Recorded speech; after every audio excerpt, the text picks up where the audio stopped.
Pagi, Pak. Baik, tunggu sebentar yang lain ya untuk join. Mohon maaf tadi saya hampir lupa kalau hari ini tuh saya ngajar. Pagi tadi mulai meeting gitu. Terus kemudian nanti siang kayaknya saya nggak bisa ganti karena ada rapat mendadak juga. Misalnya penggantinya hari Sabtu gimana, bisa ya?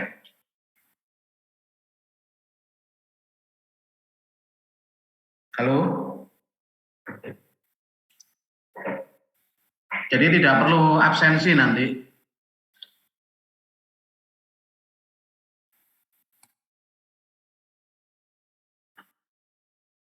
Misalnya hari Sabtu atau Jumat malam begitu bisa ya?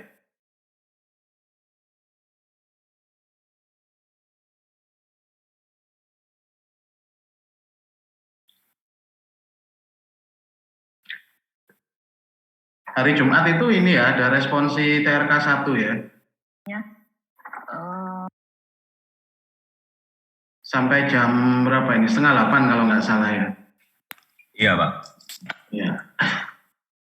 Kalau misalnya hari Sabtu gitu bisa nggak? Sabtu kami ada kelas pengganti TRK 1, Pak. Gimana? Sabtu kami ada kelas pengganti TRK 1. Oh, ada pengganti kelas TRK 1 ya. Oke.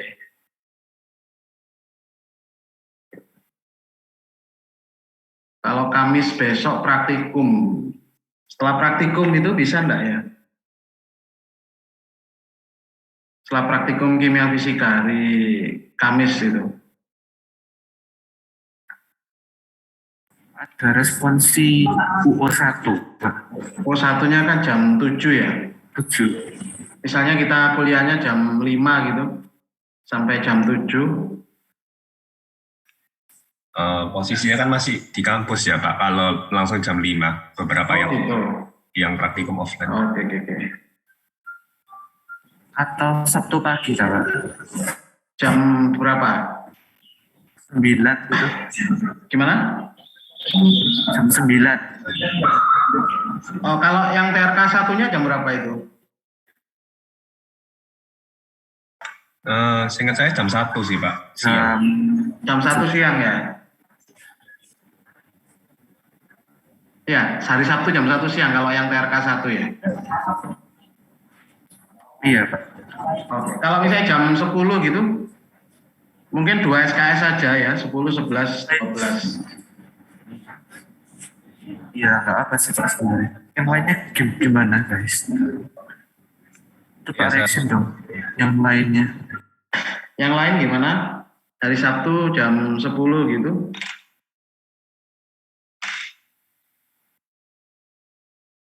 Kayaknya oke kalau berarti kalau nggak ada jawaban gitu ya.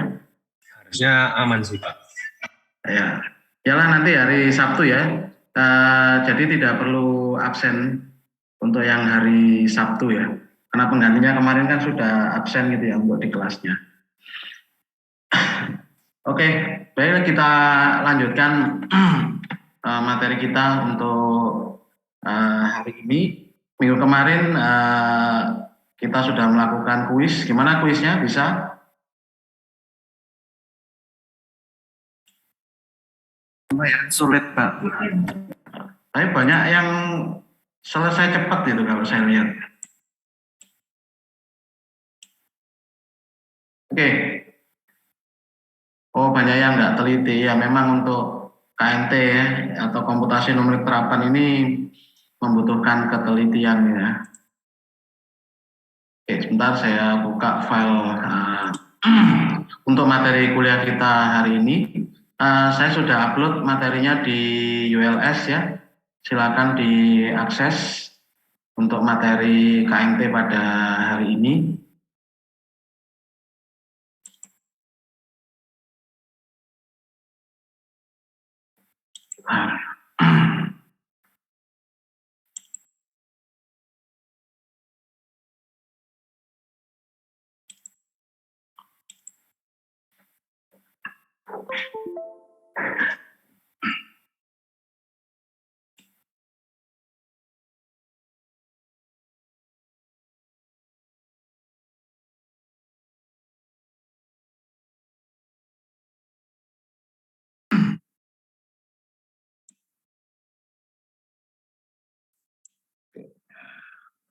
Sudah nampak belum materi saya?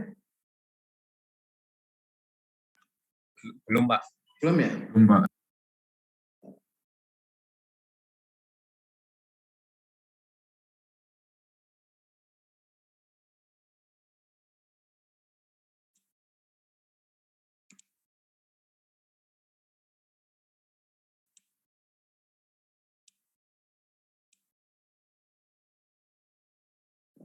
Saya ada problem untuk apa namanya file yang saya buka.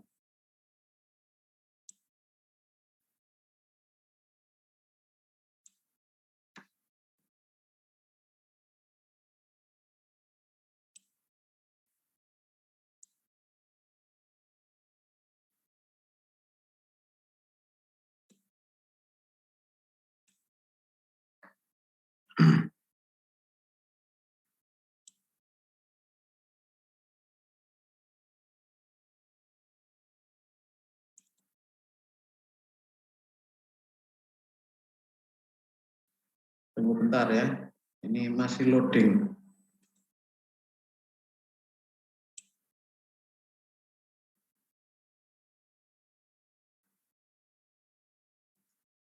Materi saya sudah bisa diakses ya, yang di ULS ya.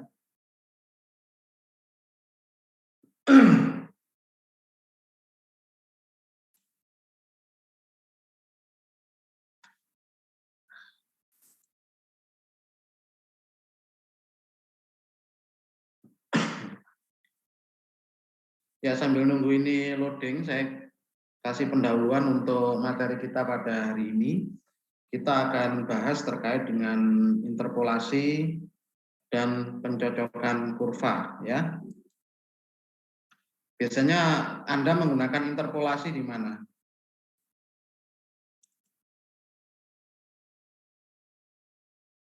Di termodinamika, Pak. Di apa? Termodinamika. Termodinamika. Nah, biasanya kalau kita melakukan interpolasi itu kita melakukan apa?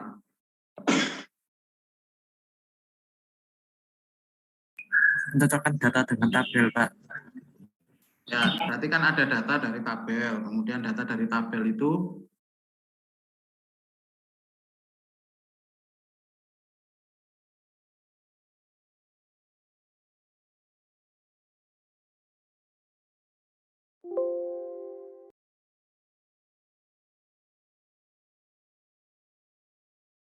kemudian properti yang kita cari itu kadang tidak ada di tabel ya. Sehingga kalau misalnya properti itu tidak ada di tabel, maka kita harus melakukan yang namanya interpolasi. Jadi ada data lain di mana yang akan kita cari itu berada di antara data tersebut ya. Nah, kemudian kita lakukan yang namanya interpolasi. Nah, interpolasi itu dia akan akurat kalau misalnya rentangnya itu tidak besar ya. Tapi kalau misalnya rentang interval untuk data yang ada itu terlalu tinggi, maka interpolasi itu tidak terlalu akurat.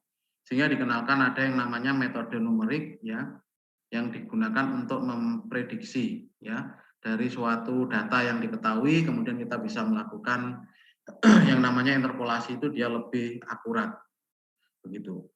Kemudian pencocokan kurva ini biasanya banyak Anda gunakan di dalam praktikum ya.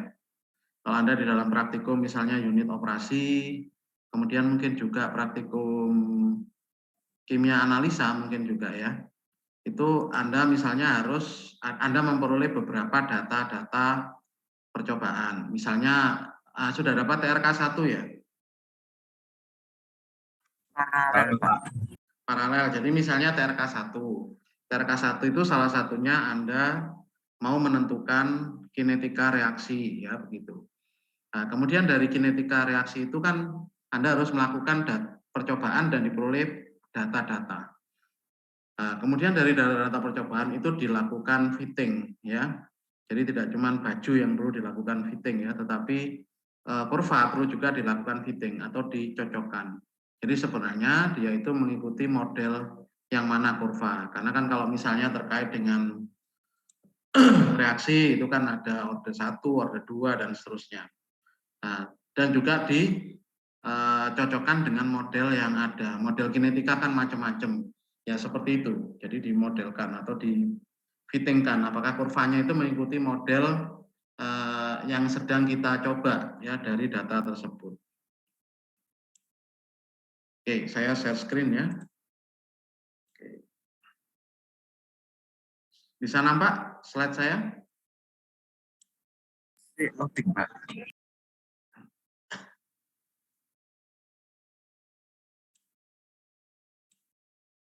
Nah, udah nampak ya? Halo? Belum, Pak. Belum nampak, Pak. Oh, udah. Ya, Pak, barusan, Pak. Oke, ya. Ya, itu yang kita lakukan dengan interpolasi dan pencocokan dari kurva. Jadi bedanya di sana, interpolasi kita mau menentukan suatu harga di dalam suatu rentang, di mana tidak ada dari data tersebut.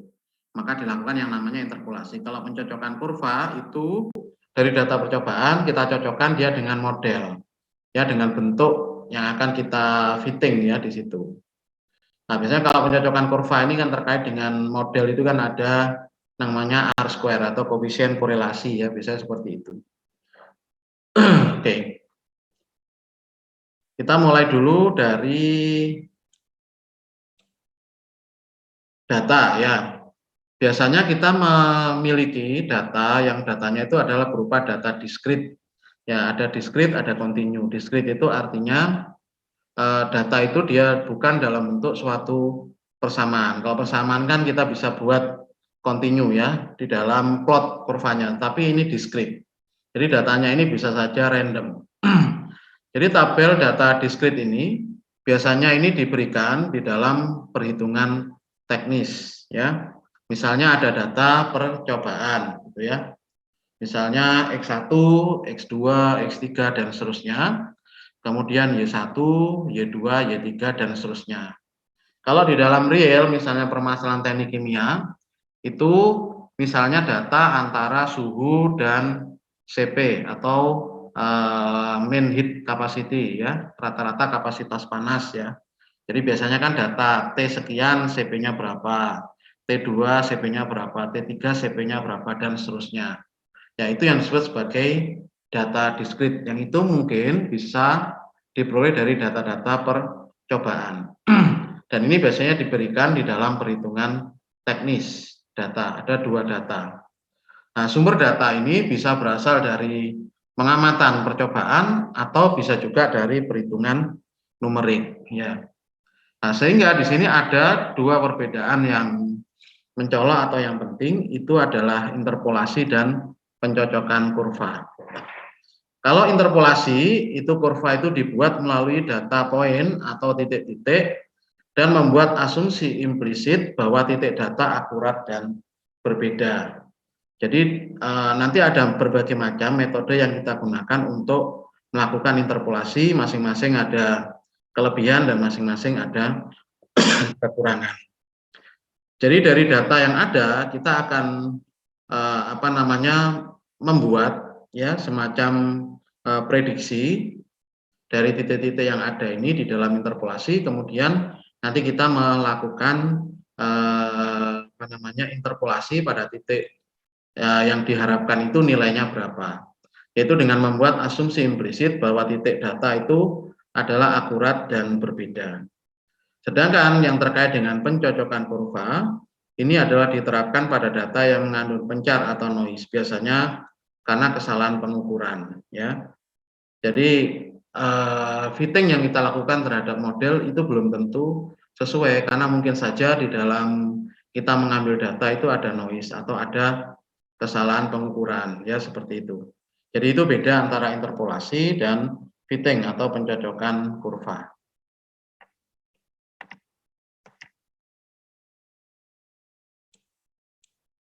Saya lanjut ya. Jadi beda antara interpolasi dan pencocokan kurva itu bisa nampak ya dari gambar ini ya. Misalnya horizontal ini adalah sumbu X, kemudian vertikal ini adalah sumbu Y, kemudian ada data-data yang kita peroleh. untuk X dan Y yang bersesuaian, misalnya ini adalah titik yang pertama, ini titik kedua, ini titik ketiga, ini adalah titik keempat. Nah, kalau kita mau melakukan interpolasi, jadi misal di titik ini itu nilai X-nya berapa, ya seperti itu. Itu kita melakukan interpolasi, X sekian, Y-nya berapa. Sedang yang melakukan pencocokan kurva atau curve fitting, itu dari 4 titik ini kita modelkan. Ya, misalnya dengan regresi linier atau dengan polinomial dan seterusnya. Yang mana yang sesuai dengan fitting itu dengan model yang kita terapkan di situ. Jadi kalau digambarkan beda antara fitting kurva dengan interpolasi itu adalah bisa digambarkan dalam gambar ini. Ya, kalau interpolasi kita mengambil dari suatu titik itu nilainya berapa. Kalau fitting kurva atau pencocokan kurva itu dari data yang ada itu kita buat ya yang namanya model atau persamaan. Dia cocok dengan bentuk yang mana ya seperti itu. Itu beda antara interpolasi dan pencocokan kurva. Ada beberapa metode yang bisa kita gunakan untuk melakukan interpolasi. Nah, contohnya adalah untuk yang interpolasi bentuk polinomial. Metode yang pertama, ini yang dikenalkan, itu adalah metode Lagrange. Di mana pada metode Lagrange ini, bentuk interpolan yang paling sederhana itu adalah polinomial. Ya, polinomial kan derajatnya bermacam-macam, ya seperti itu. Jadi ini didekati dengan bentuk interpolan yang paling sederhana, itu dia adalah polinomial. Jadi di asumsi titik-titik itu dia membentuk suatu polinomial. Ya. Di mana polinomial itu dia unik untuk P, jadi polinomial n-1 X, Pn-1 sebagai fungsi X, dia berderajat n-1 yang melewati n titik data yang berbeda. Jadi dibentukkan atau data yang ada itu dibentuk seperti polinomial ya dengan Pn-1x derajatnya itu adalah n-1 di mana dia melewati n titik data yang berbeda. Jadi misalnya datanya ada 4, 5, 3. Jadi data itu selalu berpasangan, misalnya X dan Y seperti itu. Salah satu cara untuk mendapatkan polinomial ini itu adalah dengan menggunakan rumus Lagrange. Bahwa persamaan polinomial atau polinomial unik Pn-1x itu sama dengan sigma I sama dengan 1 sampai N YI dikali dengan LIX. Ini adalah sebagai persamaan 3.1a. Ya, jadi nanti dibentuk dari data-data itu ya sebagai suatu persamaan polinomial. Tentunya Pn-1x sama dengan sigma I sama dengan 1 sampai N YI LIX. Di mana LIX itu adalah X min X1 per XI min X1 dikali X min X2 per XI min X2 dan seterusnya dikali X min XI min 1 per XI min XI min 1 dikali X min XI plus 1 per XI min XI plus 1 dikali dan seterusnya sampai X min XN per XI min XN. Sehingga kalau dinotasikan itu adalah sebagai bentuk perkalian dari J sama dengan 1, di mana J tidak boleh sama dengan I, jadi harus berbeda ya. Jadi kalau ini ada I, ini ada J. Itu harus nilainya berbeda, I dan J. Jadi misal tidak boleh X1 dikurangi X1 ya, begitu tidak boleh.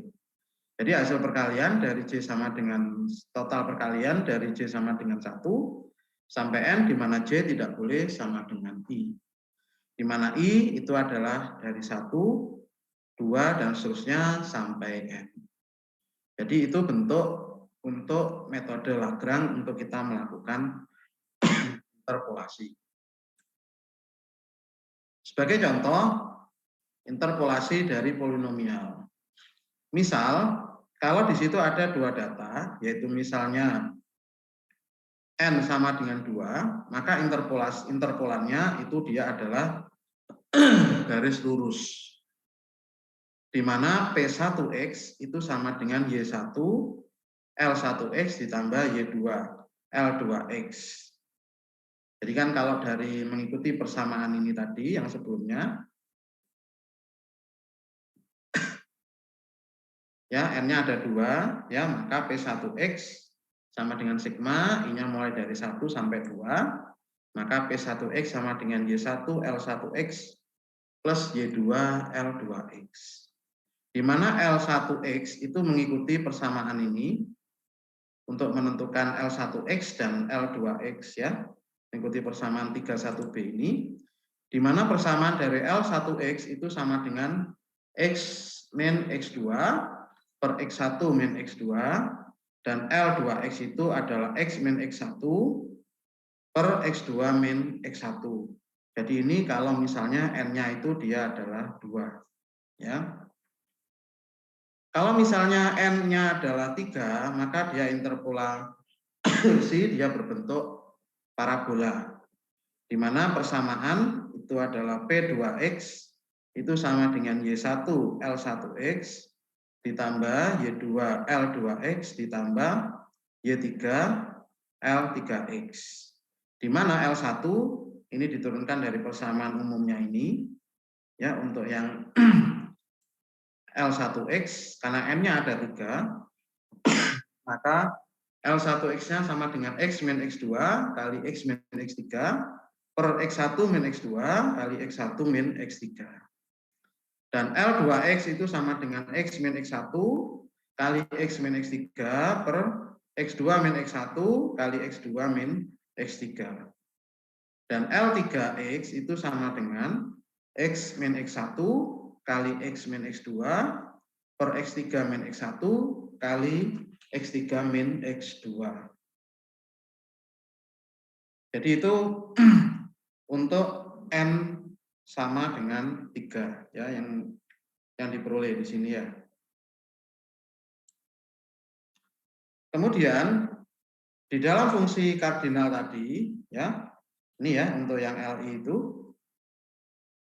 LI untuk XJ itu sama dengan 0 bila I-nya itu tidak sama dengan J. Dan ini akan sama dengan 1 bila I itu adalah sama dengan J. Atau LI XJ ini disebut sebagai del IJ, di mana del IJ ini biasa disebut sebagai delta Kronecker disebutnya ya. Sehingga properti ini diilustrasikan seperti pada gambar 3.2 untuk titik interpolasi dengan N sama dengan 3, dengan X1 sama dengan 0, X2 sama dengan 2, dan X3 sama dengan 3. Jadi kalau digambarkan untuk kurva yang L1 ya gambarnya, ya dia modelnya seperti ini. Kemudian yang L2 dia adalah bentuknya seperti ini. Dan L3 bentuk polinomial parabola dia adalah bentuknya seperti ini. Nah, ini adalah contoh dari fungsi kuadratik untuk yang kardinal. Gitu. Nah, untuk membuktikan bahwa polinomial interpolasi ini melewati titik-titik data, maka perlu dilakukan yang namanya substitusi X sama dengan XJ ke dalam persamaan 3.1a dan kemudian digunakan persamaan 3.2. Jadi sebenarnya dari persamaan ini itu diperoleh Pn-1 XJ itu sama dengan sigma I sama dengan 1 sampai N, YI LI XJ itu sama dengan sigma I sama dengan 1 sampai N dari YI del IJ, itu dia sebenarnya sama dengan YJ. Gitu. Mungkin kita lanjut lebih enak, lebih masuk ke contoh ya, biar lebih lebih mengerti. Karena kalau kita lihat persamaannya ini kadang itu diterapkannya bagaimana ya. Jadi ini adalah teorinya seperti ini di dalam metode untuk yang Lagrange. Nah, sebelum masuk ke contoh, di dalam metode Lagrange itu ada yang namanya error pada interpolasi polinomial, dinyatakan dalam persamaan fx dikurangi Pn-1x. Jadi nilai dari fx sebenarnya dikurangi dengan nilai yang pendekatan kita, itu adalah dia disebut sebagai error ya. Jadi yang namanya kita melakukan interpolasi itu ada yang namanya error ya. Itu fx dikurangi pn min 1x itu sama dengan x dikurangi x1 kali x min x2 dan seterusnya sampai x min xn per n faktorial ya, turunan ke n dari f ya dikali dengan zeta ya, di mana zeta ini terletak di suatu tempat di dalam interval x1 dan xn, di mana nilainya ini dia tidak diketahui. Maka instruktif untuk dicatat bahwa semakin jauh titik itu dia dari X, maka semakin berkontribusi terhadap kesalahan di X. Jadi makin jauh ya posisi errornya makin besar, maka dia lokasi dari titik itu dia akan semakin jauh ya dari titik yang sebenarnya. Sebagai contoh misalnya diberikan data percobaan misalnya sebagai berikut. Untuk X sama dengan 0, kemudian nilai Y-nya itu dia adalah sama dengan 7. Untuk X sama dengan 2, Y-nya adalah sama dengan 11. X sama dengan 3, Y-nya adalah 28. Ya. Dengan metode Lagrange, tentukan Y pada X sama dengan 1. Jadi kalau kita lihat ini intervalnya kan lebar. Ya. Kalau untuk X ini intervalnya 1, 1. Tapi yang terkait dengan nilai Y ini intervalnya sangat besar. Kalau kita lakukan dengan interpolasi biasa, coba kalau misalnya Anda hitung dengan interpolasi biasa, nilai pada saat X sama dengan 1 berapa? Coba.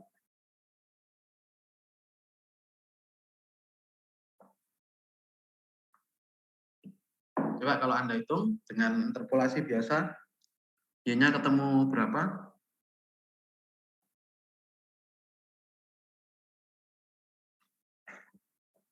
Ada yang bisa bantu mungkin?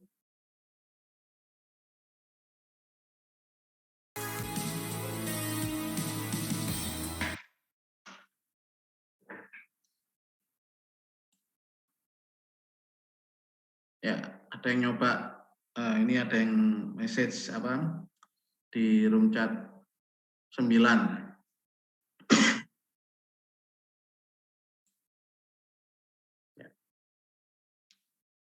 Nah, kita lihat nanti untuk yang dengan metode Lagrange ini bagaimana nilainya dari X sama dengan 1. Apakah 9 bulat atau dia ada koma-koma ya.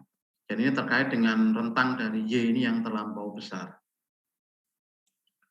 Bagaimana penyelesaian dengan menggunakan metode Lagrange? Bahwa diketahui data X0 Y-nya 7, X-nya 2, Y-nya 11, X-nya 3, Y-nya 28. X1 adalah 0, X2 adalah 2, X3 itu adalah 3. Ya. Sehingga kita bisa buat dulu nilai dari L1, di mana L1 itu sama dengan X min X2 kali X min X3 per X1 dikurangi X2 kali X1 min X3. X itu adalah yang ditanyakan pada X sama dengan 1, maka 1 dikurangi 2 kali 1 dikurangi 3 dibagi 0 min 2, ya X1 dikurangi X2, 0 min 2, X1 dikurangi X3 adalah 0 min 3, ketemunya adalah sepertiga untuk L1. L2 adalah X min X1 kali X min X3 per X2 min X1 kali X2 min X3. Di mana X min X1 adalah 1 dikurangi 0 karena X1-nya 0. Kemudian X-nya 1, X3-nya adalah 3, dibagi 2 min 0 kali 2 min 3 sama dengan 1. Kemudian L3 itu sama dengan X min X1 kali X min X2 per X3 min X1 kali X3 min X2. Itu sama dengan 1 min 0 kali 1 min 2 per 3 min 0 kali 3 min 2. Sama dengan min sepertiga. Nah, kemudian menggunakan persamaan yang ini ya. Jadi persamaannya adalah YI kali LI. Ya, dan juga kita bisa gunakan dari persamaan polinomial ini ya. Sehingga didapatkan Y sama dengan Y1 L1 ditambah Y2 L2 ditambah Y3 L3 sama dengan Y1-nya adalah 7, L1-nya sepertiga, jadinya 7/3, Y2-nya adalah 11, kemudian L2-nya 1, Y3 adalah 28, dikali min sepertiga. Jadi ketemunya Y-nya itu adalah sama dengan 4.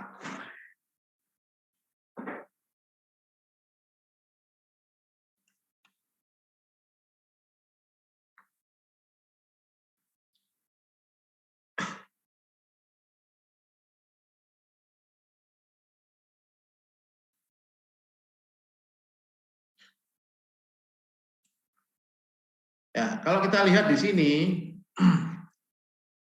hasilnya bagaimana? Kalau dilihat Y-nya sama dengan 4.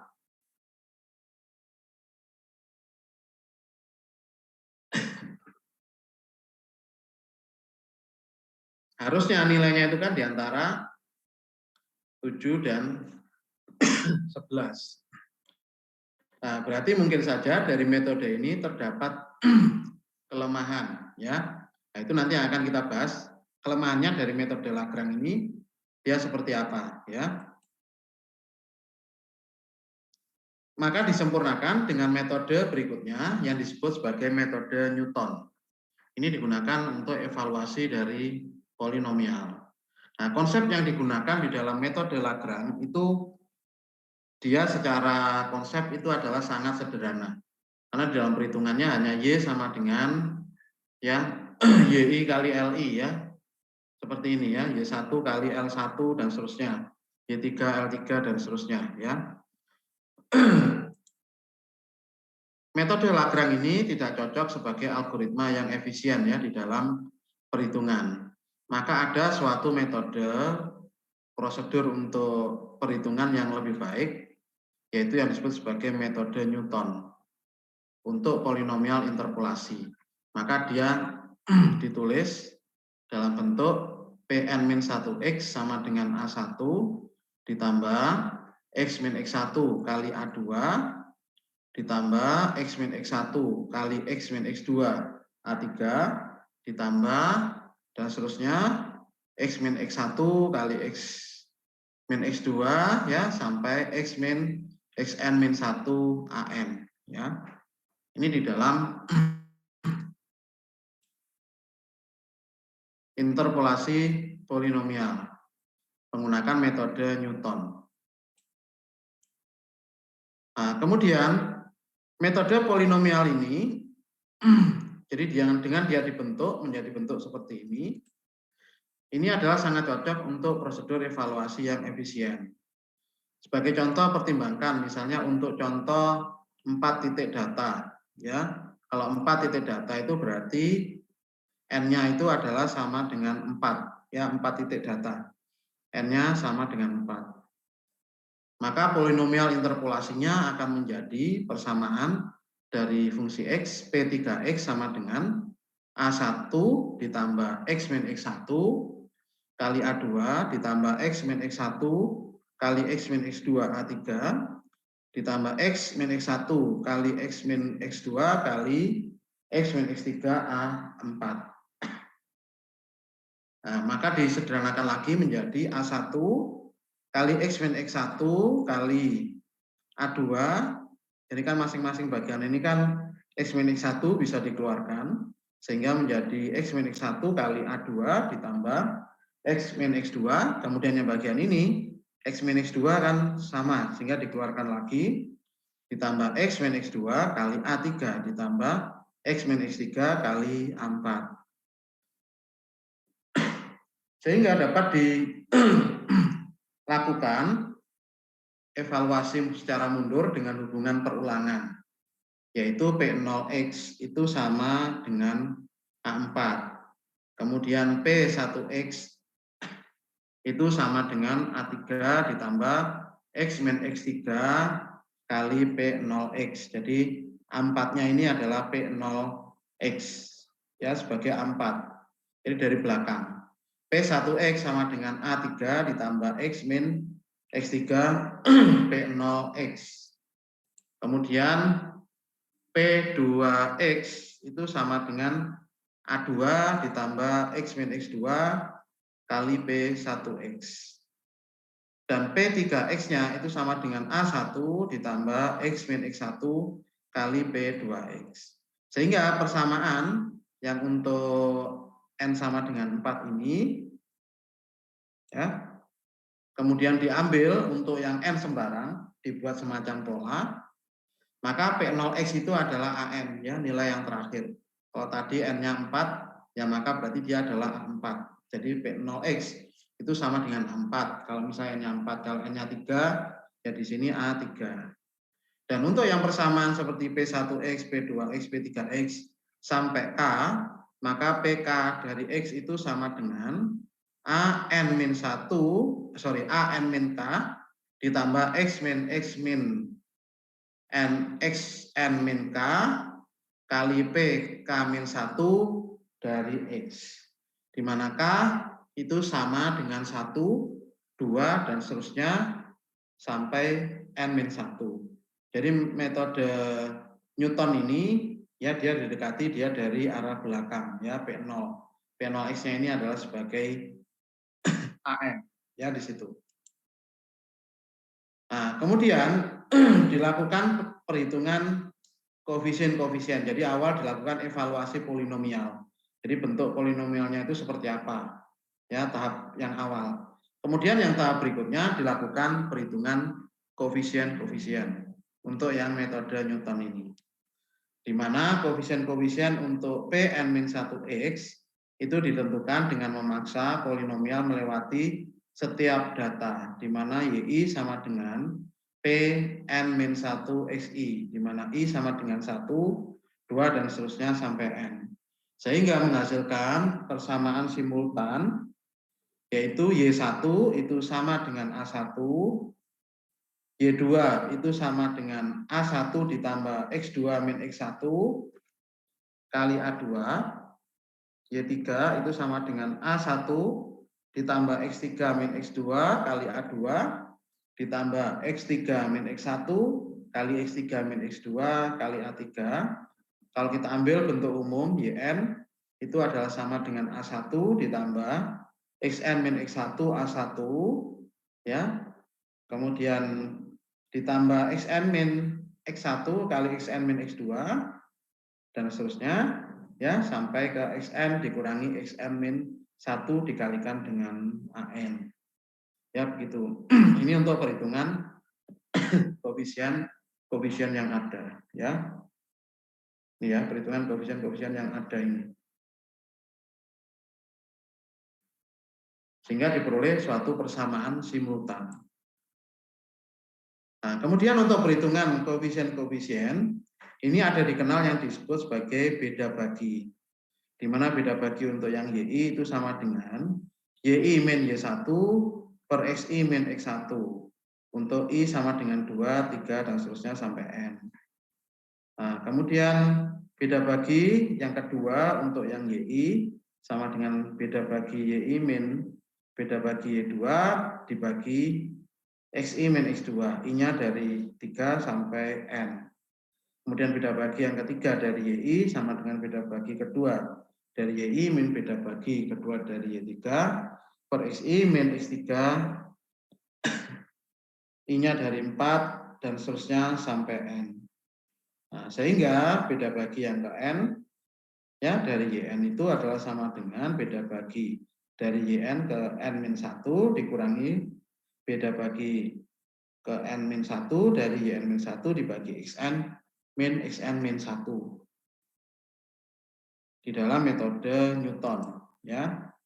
Sehingga penyelesaian dari persamaan A yang sebelumnya, ya, itu akan didapat A1 itu sama dengan Y1, A2 itu sama dengan beda bagi Y2, A3 itu beda bagi kedua dari Y3, AN ini adalah beda bagi KN dari YN.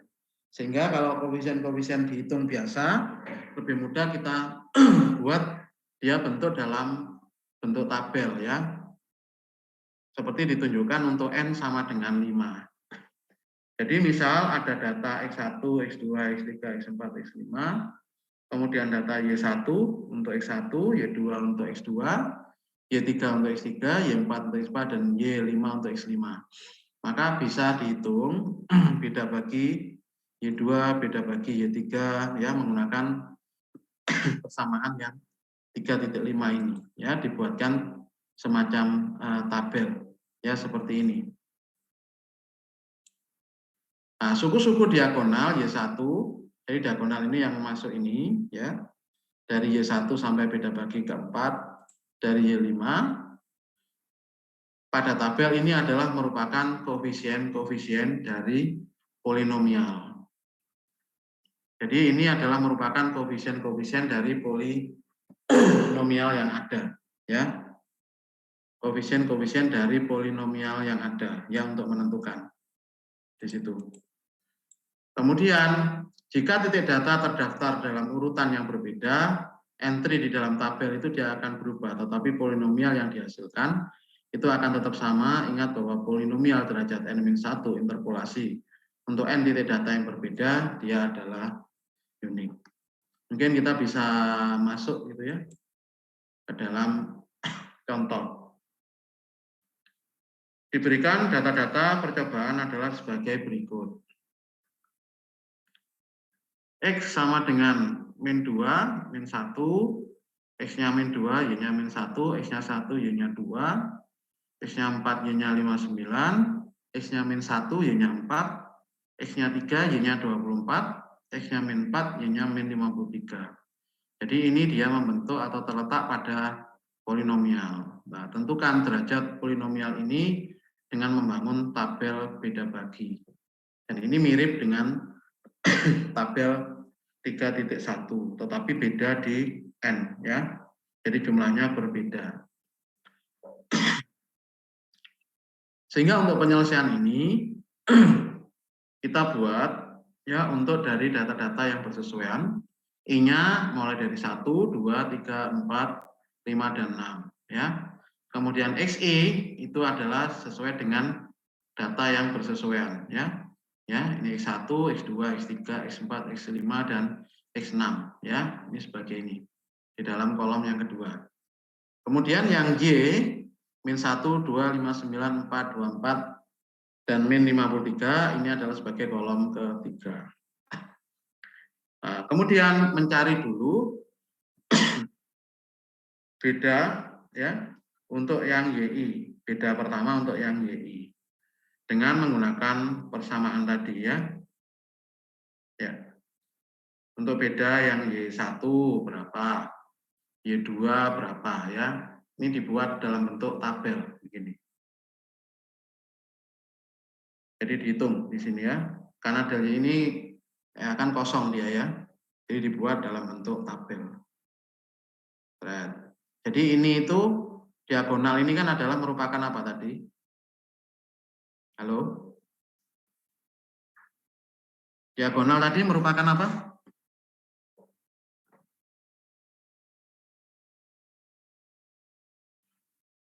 Tadi yang saya sampaikan tadi, diagonal ini itu adalah merupakan apa? Koefisien, Pak. Koefisien, ya. Jadi ini tadi yang saya sampaikan ini ya. Jadi suku-suku diagonal Y1 dan seterusnya ini di dalam diagonal pada tabel itu adalah merupakan koefisien dari polinomial, ya. Jadi terletak pada polinomial. Nah, tentukan derajat polinomial ini ya. Nah, kemudian dari masing-masing Y2, Y3, Y4 dan seterusnya. Kemudian beda yang kedua untuk yang YI ya, menggunakan persamaan ini. Untuk yang ketiga dan seterusnya ya.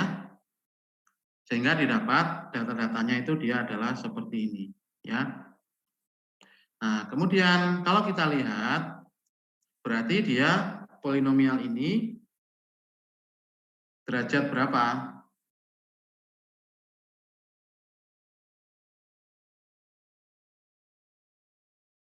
Halo?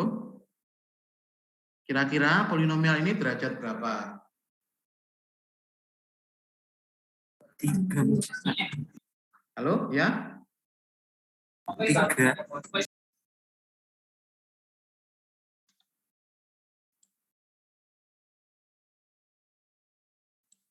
Halo, derajat berapa?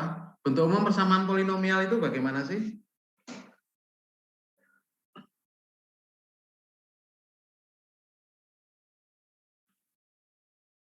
Ada konstanta ya di situ. Jadi bentuk umumnya kan dia apa? A0 plus A1X ya plus A2X plus A sorry A0 plus A1X plus A2X kuadrat ya plus A3X pangkat 3 ya seperti itu ya. Jadi kalau kita lihat karena ini ada 4, kemudian di berikutnya ini adalah 0, maka kira-kira polinomial ini derajat berapa?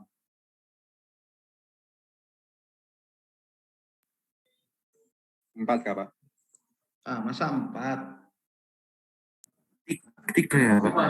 3 ya, karena bentuk umumnya kan ada konstanta yang kan ada konstanta ya di situ.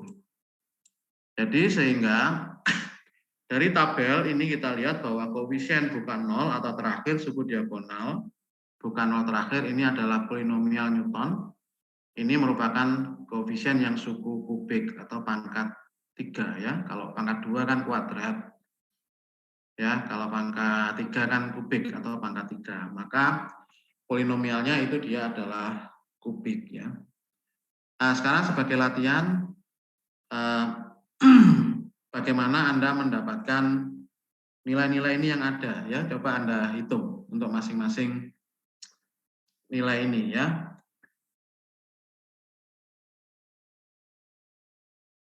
Ya, sebagai latihan ya sambil kita break 5 sampai 10 menit, Anda hitung.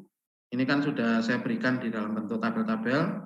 Ya, Anda hitung masing-masing untuk nilai ini ya, untuk mendapatkan nilai yang mulai dari sini sampai ke sini. Ini ya.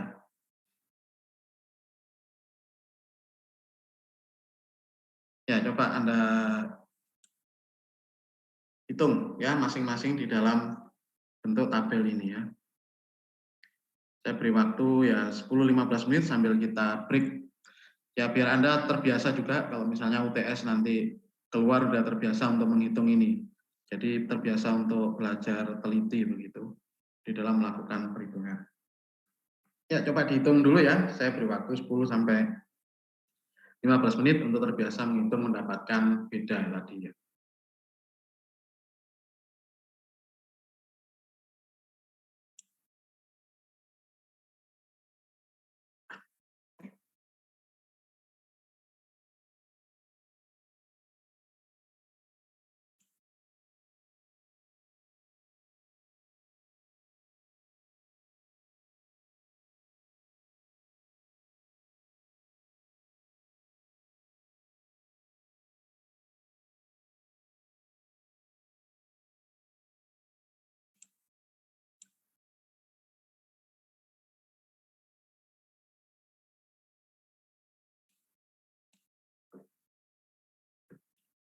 Halo, selamat siang.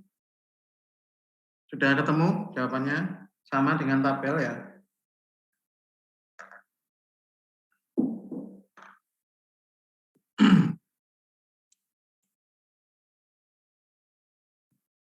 Nah, ini ada beberapa contoh yang perhitungan untuk beda yang Y3.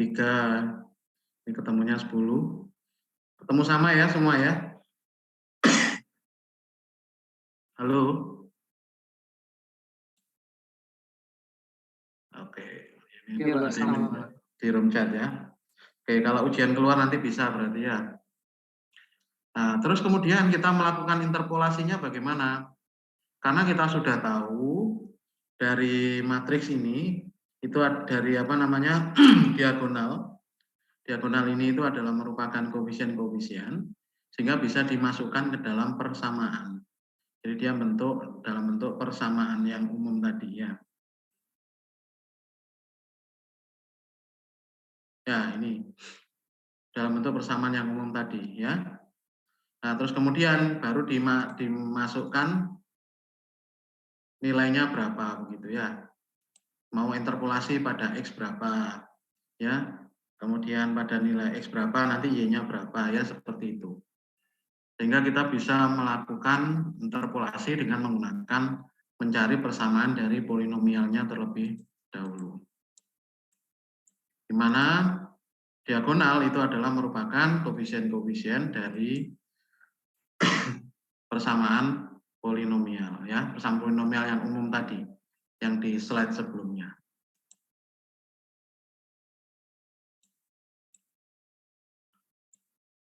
Oke, saya lanjut. Kalau tadi kita udah bahas metode apa tadi? Yang pertama Lagrange, yang kedua metode apa? Newton, ya.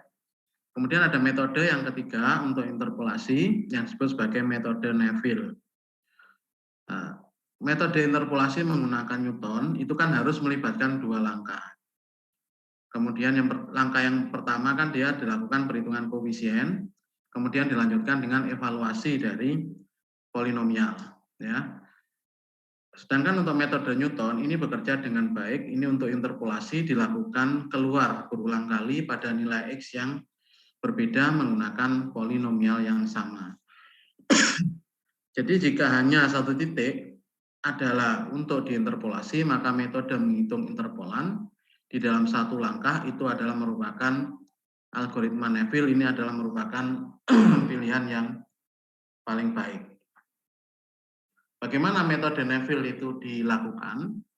Tinjau misalnya persamaan polinomial PK, XI, XI plus 1, dan seterusnya sampai XI plus K. Ini adalah menyatakan polinomial derajat K yang melalui K plus 1 titik-titik data. Di mana titik-titik datanya itu adalah XI, YI, XI plus 1, YI plus 1, dan seterusnya sampai XI plus K, YI plus K, ya. Kalau misalnya datanya itu adalah titik tunggal, maka P0 XI itu sama dengan YI. Sedangkan interpolan kalau dia berdasarkan dari dua titik, maka P1 XI, XI plus 1 itu sama dengan X dikurangi XI plus 1 kali P0 XI ditambah XI min X kali P0 XI plus 1 dibagi dengan XI min XI plus 1. Jadi interpolan ini dia berdasarkan dua titik. Nah, sehingga mudah dilakukan verifikasi bahwa P1 dari XI, XI plus 1 itu melewati dua titik data, yaitu P1 XI, XI plus 1 sama dengan YI, untuk X sama dengan XI, dan P1 itu adalah XI, XI plus 1 itu sama dengan XI plus 1 untuk X sama dengan XI plus 1. Nah, untuk tiga interpolan, maka P2 XI, XI plus 1, XI plus 2 itu sama dengan X dikurangi XI plus 2, ya, kali P1 XI, XI plus 1 plus XI min X P1 XI plus 1 XI plus 2, ya, dibagi dengan XI min XI plus 2. Nah, untuk menunjukkan bahwa interpolan ini memotong titik-titik data, maka kita lakukan substitusi X-nya sama dengan XI. Kalau X sama dengan XI ini disubstitusikan dalam persamaan tadi, yang sebelumnya ini yang di atas, maka didapat P2 XI, XI plus 1, XI plus 2 itu sama dengan P1 dari XI, XI plus 1 itu sama dengan YI. Ya, jadi P1 dari XI, XI plus 1 itu sama dengan YI tadi, ya.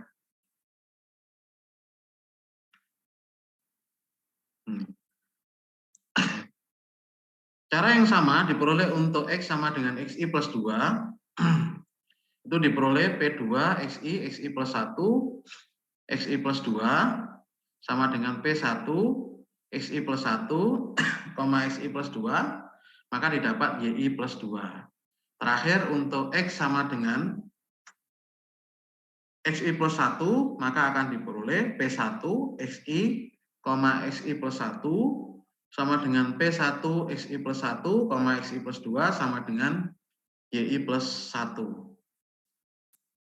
Nah, maka kalau dilanjutkan lagi, sehingga dengan metode Neville ini didapat P2 XI, XI plus 1, XI plus 2, persamaannya sama dengan XI plus 1 min XI plus 2 kali YI plus 1 ditambah XI min XI plus 1 kali YI plus 1 dibagi dengan XI min XI plus 2 sama dengan YI plus 1.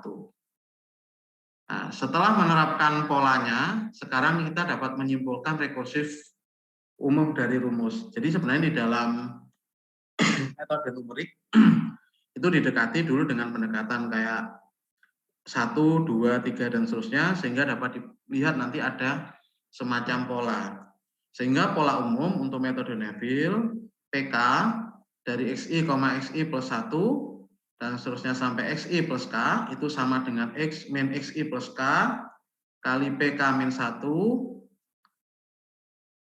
ya, dari XI plus 1, dan seterusnya sampai XI plus K min 1. Ditambah XI min X, PK min 1 dari XI plus 1, XI plus 2, dan seterusnya sampai XI plus K. Dibagi dengan XI min XI plus K. Begitu. Nah, sehingga kita bisa buat dalam bentuk tabel, jika diberikan nilai X, maka perhitungan dapat dilakukan dalam tabel berikut. Jadi ada format, ini ditampilkan misalnya untuk 4 titik data. 4 titik data, yaitu untuk yang horizontal, K sama dengan 0, K sama dengan 1, K sama dengan 2, K sama dengan 3. Ya, untuk yang masing-masing vertikal maksud saya, K sama dengan 0. Sehingga untuk X1, X2, X3, X4, P0 X1 itu sebenarnya sama dengan Y1. P0 X2 sama dengan Y2, P0 X3 sama dengan Y3, P0 X4 sama dengan Y4. Kemudian untuk K sama dengan 1, itu adalah untuk X1 itu adalah P1, X1, X2, X1, X2. Untuk yang X2 ini adalah X2, X3. Untuk yang X3 untuk K sama dengan 1, P1-nya adalah X3, X4. Untuk K sama dengan 2, untuk X1 di sini adalah P2, X1, X2, X3, dan yang X2 adalah P2, X2, X3, X4. Dan untuk K sama dengan 3, P3-nya adalah X1, X2, X3, dan X4. Nah, itu cara kerja untuk yang metode Neville. Nah, sebagai contoh misalnya diberikan di sini titik-titik data adalah sebagai berikut, ya. X sama dengan 4, nilai Y-nya min 0,06604. X-nya 3,9, Y-nya min 0,02724. X sama dengan 3,8, Y-nya 0,01282. X-nya sama dengan 3,7, Y-nya 0,05383. Tentukan akar YX sama dengan 0 dengan menggunakan metode Neville. Nah, kalau kita lihat kan terbalik ya di sini ya. Biasanya untuk nilai suatu X, kemudian kita disuruh menentukan nilai Y-nya berapa. Nah, sekarang yang diketahui Y-nya sama dengan 0 itu nilai dari X-nya berapa ya. Jadi tentukan akar-akar YX sama dengan 0 dengan menggunakan metode Neville. Kira-kira cara penyelesaiannya bagaimana?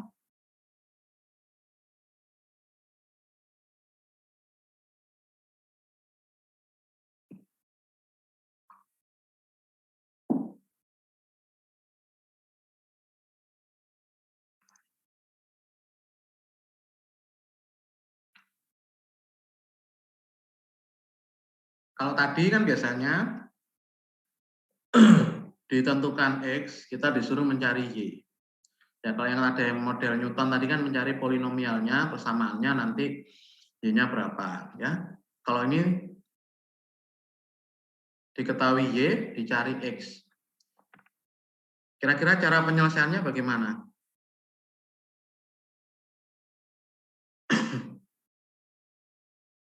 Ya tinggal dibalik aja posisi X dengan Y ya. Jadi yang diketahui Y, nanti berikutnya baris berikutnya yang ditanyakan ya, begitu.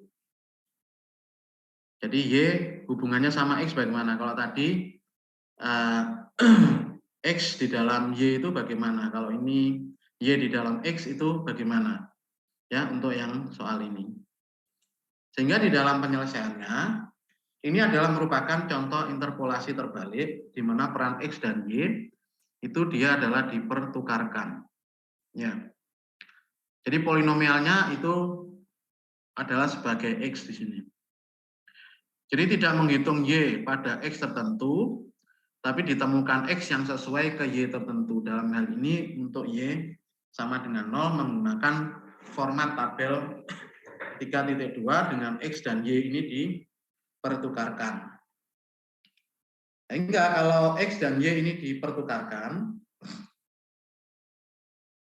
untuk I sama dengan 1, 2, 3, dan 4, maka YI-nya adalah sama dengan min 0,066 tadi yang dari data tadi.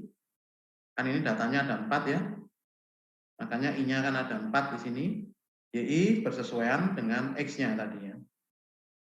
Ya, Y-nya min 0,06, X-nya 4. Kemudian 3,9 min 0,027 kan tadi kan mestinya biasanya di sini X.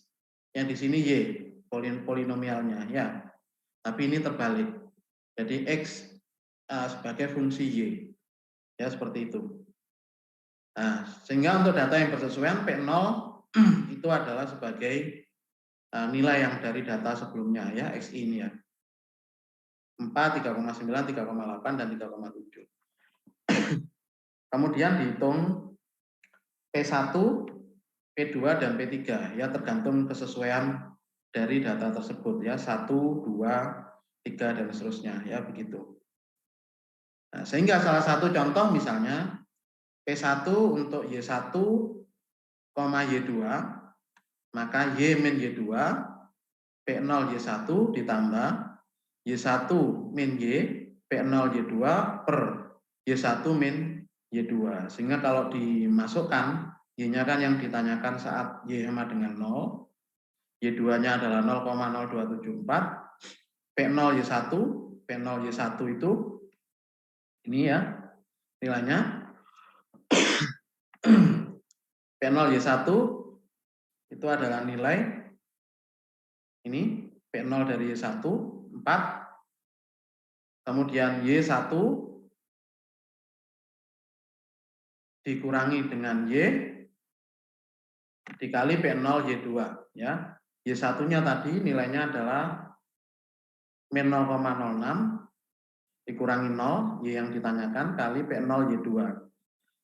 P0 Y2 tadi adalah 3,9 dibagi Y1 min Y2.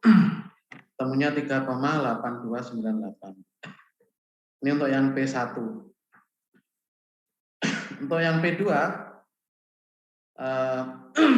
nilainya juga ditentukan dari misalnya P2, Y2, Y3, dan Y4 ya, dan seterusnya. Temu 3,8318 ya, seperti ini. Nah, dari contoh perhitungan ini kemudian masing-masing bagian ini dihitung, kemudian diisikan ke dalam tabel ini ya. Sehingga semua P ini di dalam tabel itu adalah merupakan perkiraan akar yang dihasilkan dari perhitungan yang berbeda interpolasi yang melibatkan titik data yang berbeda. Jadi misal P1, Y1, Y2 adalah akarnya diperoleh dari interpolasi secara linear dari dua titik yang pertama. Dan P2, Y2, Y3, Y4 adalah interpolasi kuadrat menggunakan 3 titik terakhir. Dan akar yang diperoleh dari interpolasi kubik keempat titik data itu adalah X sama dengan P3 itu adalah 3,8317. Jadi ini adalah nilai yang terakhir dari X-nya ya. Jadi X-nya adalah 3,8317. Nah, coba Anda hitung berdasarkan persamaan tadi sebagai latihan untuk mendapatkan masing-masing nilai ini ya. Kalau tadi yang saya tampilkan hanya P1, Y1, Y2. 3,8928 sama P2, Y2, Y3, Y4 ya 3,8318.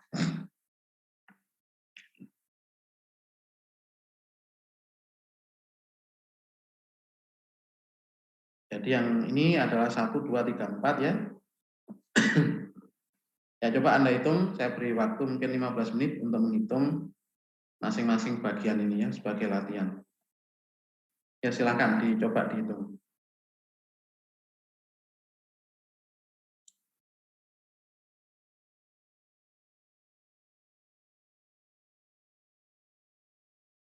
Jadi X-nya adalah 3,8317 ya.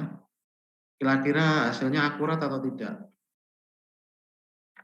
Jadi kalau kita lihat ya, dari nilai Y kemudian 0 itu adalah di antara min 0,02724 dan 0,01282. Jadi di antara 3,8 dan 3,9. Jadi 3,8318 ya, begitu.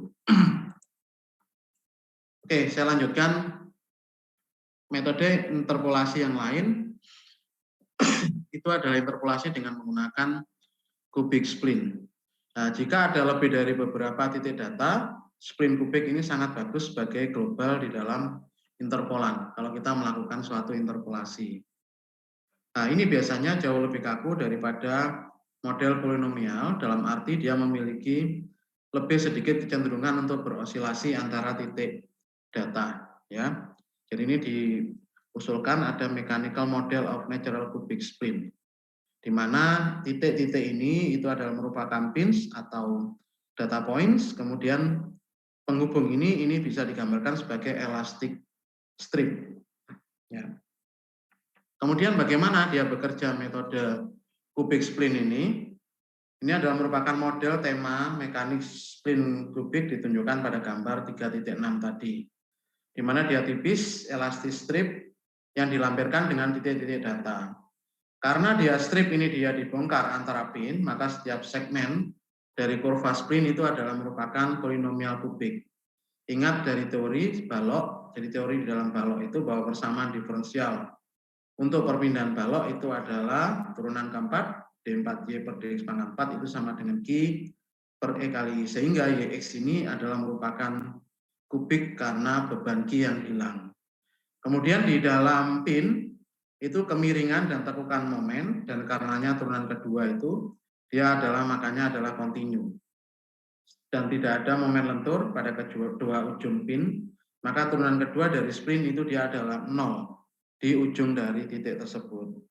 Karena kondisi akhir ini terjadi secara alami dalam model balok, yang dihasilkan kurva dikenal sebagai spline kubik alami, di mana pin atau titik-titik data itu adalah merupakan simpul dari spline. Jadi yang menyimpul dari spline itu adalah titik-titik data. Kemudian gambar 3.7 tadi ya, ini menggambarkan bentang spline kubik yang membentang dari n ke 0, digunakan notasi Fi I plus 1 dari X untuk polinomial kubik yang membentang dari segmen antara simpul I dan I plus 1. Kemudian bahwa spline ini adalah kurva kubik sepotong, kemudian disatukan dari n-1 kubik F1 2X, F2 3X, Fn-1X, yang semuanya memiliki koefisien yang berbeda, sehingga turunan kedua dari simpul spline atau KI ini adalah merupakan kontinuitas turunan kedua, sehingga memberikan KI itu adalah sama dengan Fi min 1 ya, turunan kedua dari Fi min 1, I dari Xi, sama dengan turunan kedua dari Fi I plus 1 Xi, itu dia adalah sama dengan KI. Nah, pada tahap ini itu setiap K ini dia tidak diketahui kecuali K1 itu sama dengan Kn itu sama dengan 0. Titik awal yang digunakan untuk menghitung koefisien Fi I plus 1X itu adalah merupakan ekspresi untuk F double aksen dari I plus 1X, diketahui dia adalah linier. Kemudian menggunakan interpolasi dua titik Lagrange, F double aksen dari I plus 1X itu sama dengan KI LIX ditambah K I plus 1 LI plus 1X. di mana LIX-nya itu sama dengan X dikurangi XI plus 1 per XI min XI plus 1. Dan LI plus 1X itu sama dengan X min XI per XI plus 1 dikurangi dengan XI. Sehingga F double aksen dari I, I plus 1X itu sama dengan KI kali X min XI plus 1 min KI plus 1 kali X min XI per XI min XI plus 1. Dengan integrasi 2 kali terhadap X, maka diperoleh FI, I plus 1 dari X sama dengan KI kali X min XI plus 1 pangkat 3 min KI plus 1 kali X min XI pangkat 3 per 6 kali XI min XI plus 1 ditambah A kali X min XI plus 1 dikurangi B kali X min XI.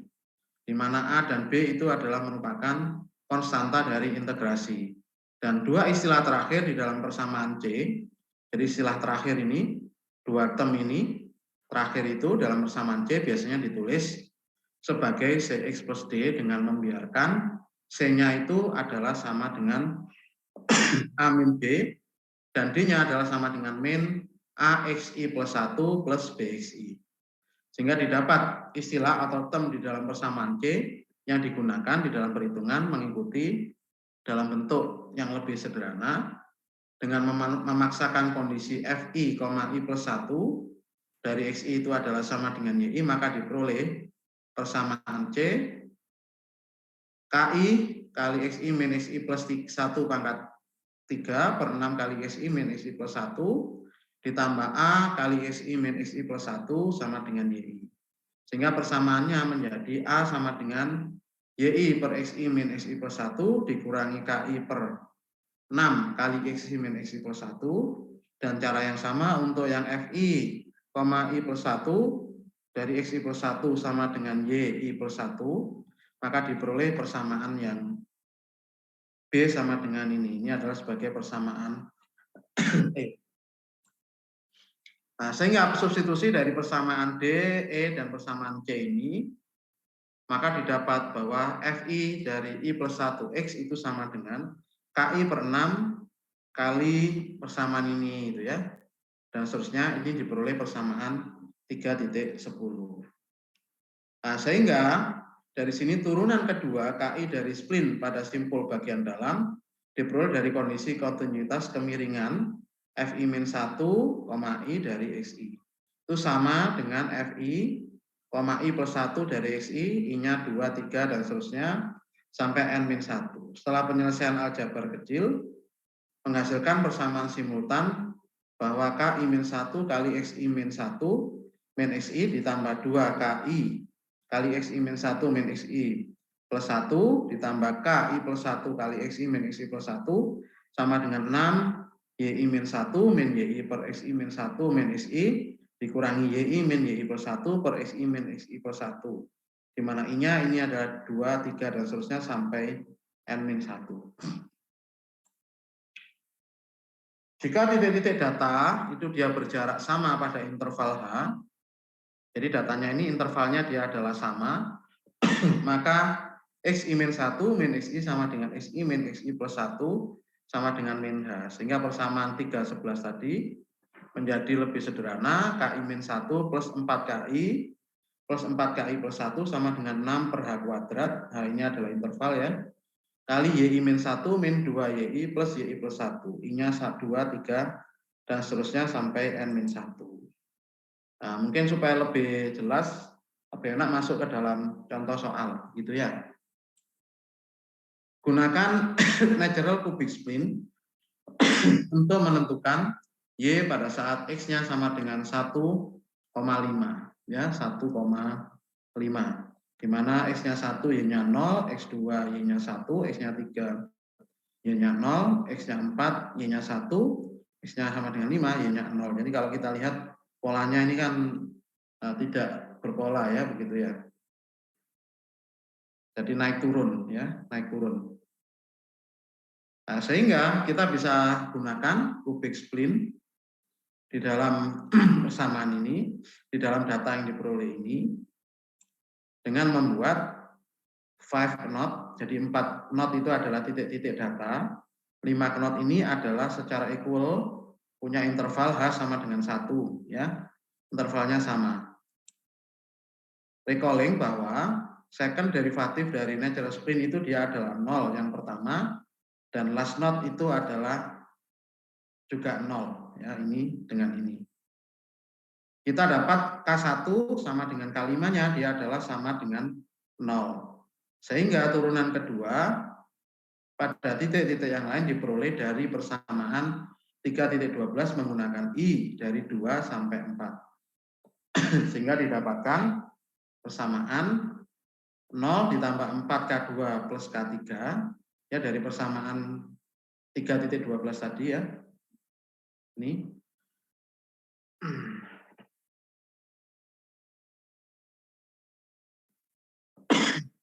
Dari persamaan 3.12 ini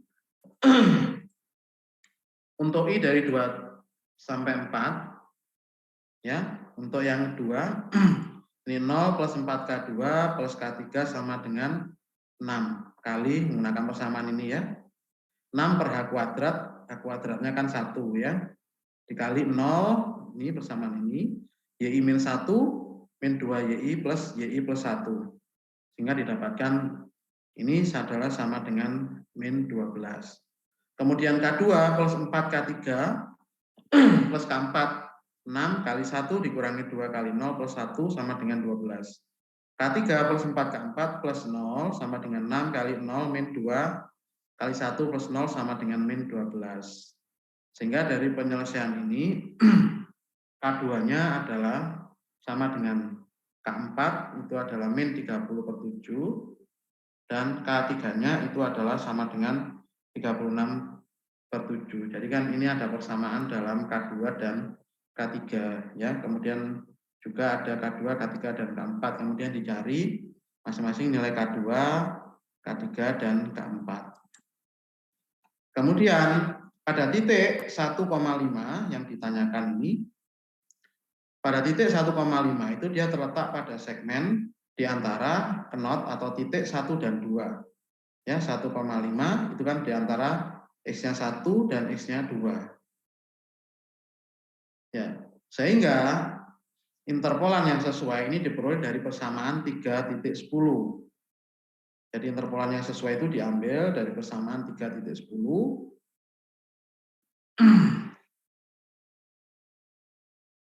dengan setting I-nya adalah sama dengan 1. Di mana XI min XI plus 1 itu sama dengan min H, sama dengan min 1. Sehingga diperoleh F1,2X dari titik 1 dan 2 ya, sama dengan min K1/6 kali X min X2 pangkat 3 min X min X2 ditambah K2/6 kali X min X1 pangkat 3 min X min X1 dikurangi Y1 kali X min X2 min Y2 kali X min X1. Sehingga untuk titik X-nya adalah 1,5, itu adalah F1,2, di mana X-nya ini diganti dengan 1,5, sama dengan 0 plus 1/6, K1-nya tadi kan 0 ya, 0 plus 1/6 kali min 30/7 kali 1,5 min 1 pangkat 3 min 1,5 min 1 dikurangi 0 min 1 kali 1,5 min 1 sama dengan 0,7679. Jadi Y1,5-nya 0,7679 karena ini nilainya kan ya naik turun begitu ya. Sehingga didapat nilai Y1,5-nya 0,7679. Jadi biasanya untuk yang lengkungan, kurva yang terlalu melengkung datanya itu biasanya dengan menggunakan metode cubic splint ini.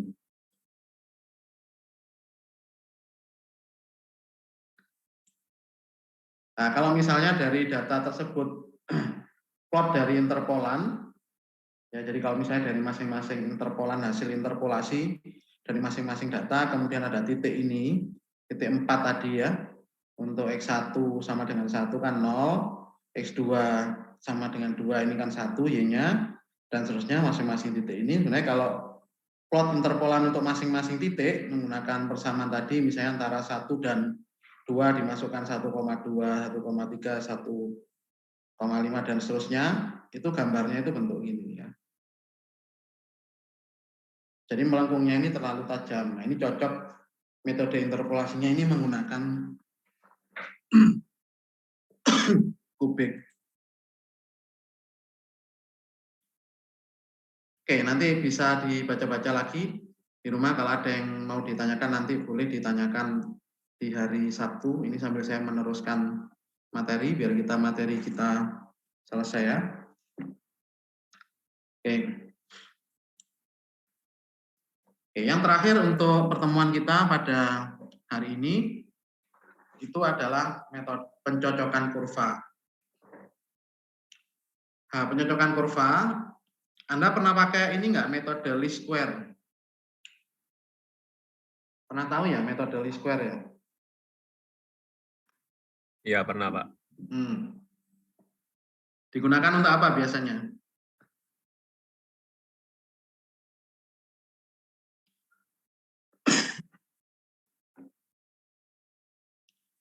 Metode least square itu biasanya untuk apa sih biasanya digunakan?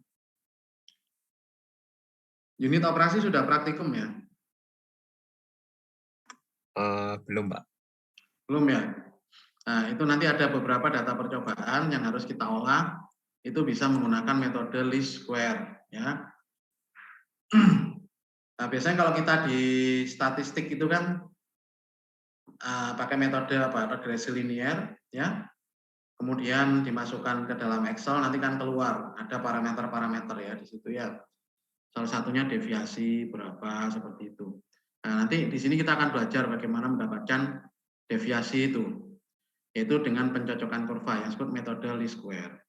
Jadi kalau standar deviasinya semakin kecil, maka model kita atau persamaan kita itu lebih cocok ya dengan data yang ada. Jadi data itu kan kita fitkan dengan suatu persamaan. Kemudian dengan metode least square ini nanti dicari deviasinya seberapa, standar deviasi. Kalau dia kecil berarti dia lebih cocok begitu ya. Jadi pencocokan kurva ini menggunakan metode least square yang akan kita pelajari. Di mana dari data eksperimen jumlah yang signifikan noise secara acak ini biasanya terjadi karena kesalahan pengukuran. Nah, tugas dari pencocokan kurva ini menemukan kurva mulus atau smooth yang sesuai dengan titik data atau rata-rata. Jadi kurva ini harus memiliki bentuk sederhana, misalnya polinomial order rendah, sehingga tidak mereproduksi noise yang ada. Ambil misalnya untuk persamaan polinomial, fx itu sama dengan fx, di mana dia juga sebagai fungsi A1, A2 sampai dengan AM. Ya. Nah, menjadi fungsi yang akan dipasangkan ke n titik data, xi, yi, dari i sama dengan 1 sampai n. Di mana dalam notasi ini memiliki fungsi x yang berisi parameter aj, di mana j ini dari 1, 2, dan seterusnya sampai m. Di mana m-nya ini adalah kurang dari m. Bentuk fx ini ditentukan terlebih dahulu, biasanya dari teori yang terkait dengan percobaan dari mana data itu diperoleh. Salah satu cara adalah menyesuaikan kecocokan, itu adalah dari parameter yang ada. Kalau misalnya data ini mewakili perpindahan YI dari sistem massa pegas teredam, jadi pegas itu ya, teredam pada waktu TI, maka teori menyarankan pilihan FT itu sama dengan A1E pangkat min A2T. Jadi ini kadang kecocokan itu adalah berdasarkan kesesuaian dari sistem yang ada, dari data-data yang ada. Biasanya kita gunakan modelnya itu sesuai dengan sistem tersebut. Misal massa pegas teredam itu dia menyarankan modelnya FT-nya itu adalah A1 E pangkat min A2T. Jadi bentuk persamaannya seperti ini. Jadi perpindahan atau YI-nya sebagai fungsi waktu, FT-nya itu adalah A1 E pangkat min A2T. Jadi pemasangan kurva ini terdiri dari dua langkah, yaitu memilih bentuk dari fx. Jadi fx-nya ini kita tentukan, dilanjutkan dengan perhitungan parameter yang menghasilkan paling cocok untuk data tersebut. Begitu ya. Jadi kita harus usulkan dulu modelnya seperti apa, kemudian dihitung parameter yang menghasilkan paling cocok untuk data tersebut. Nah, ini akan membawa kita pada pertanyaan apa yang disebut dengan model yang terbaik tadi. Jadi jika noise itu dibatasi terhadap koordinat dari Y, maka ukuran yang paling umum digunakan adalah kecocokan kuadrat terkecil yang meminimalkan dari fungsi tersebut. Di mana S itu adalah A1, A2 sampai AM, dari sigma sama dengan sigma, I sama dengan 1 sampai N, YI min FXI dikuadratkan, kesamaan 3.13. Dengan memperhatikan setiap dari AJ, maka nilai parameter optimal dinyatakan dalam penyelesaian persamaan del S per del AK itu adalah sama dengan 0. Untuk yang optimal ya, turunan pertama 0. Untuk K sama dengan 1, 2, dan seterusnya sampai M. Nah, suku RI sama dengan YI min FXI dari persamaan 3.13 itu dibuat semacam kayak residu. Jadi residu itu kayak apa ya? Errornya gitu ya. Error sebenarnya dari data itu dengan yang apa namanya seharusnya. Nah, itu biasa disebut sebagai residu. Nah, ini yang biasa dinyatakan untuk perhitungan di dalam deviasi.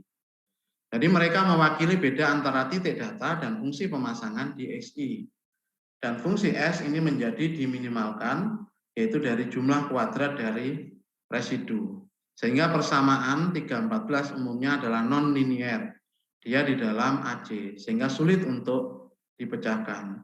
Sehingga fungsi fitting ini kalau dipilih sebagai kombinasi linear dari fungsi tertentu, fungsi fittingnya ini akan memiliki bentuk Fx sama dengan A1, F1x ditambah A2, F2x, dan seterusnya, sampai AM, FMX. Nah, maka persamaan 14 itu dia adalah berbentuk linier. Nah, contoh bentuk polinomial dengan F1x sama dengan 1, F2x sama dengan X, dan F3x sama dengan X kuadrat, dan seterusnya. Dan penyebaran data tentang fitting kurva diukur dengan standar deviasi yang didefinisikan sebagai standar deviasi sama dengan akar dari S dibagi N dikurangi M. Perhatikan bahwa N sama dengan, kalau N sama dengan M, maka kita memiliki interpolasi, bukan fitting dari kurva. Sehingga keduanya, pembilang dan penyebut pada persamaan 315 itu dia akan, sehingga standar deviasi ini tidak akan memiliki nilai arti apa-apa. Nah, sekarang misal kita melakukan fitting, itu menggunakan fitting garis lurus. Kita pilih. Kalau garis lurus, maka kita pilih dia adalah yang bentuknya adalah linier. Nah, karena dia garis lurus linear, Fx sama dengan A plus Bx. Dia memiliki bentuk umum seperti ini. Dan ini biasanya, kalau data percobaan kita fitkan dengan model garis lurus ini, maka yang kita lakukan adalah sebenarnya kita melakukan regresi linear, di mana fungsi ini dia diminimalkan sebagai S itu adalah A, B, itu sama dengan sigma I sama dengan 1 sampai N dari YI min A min BXI kuadrat.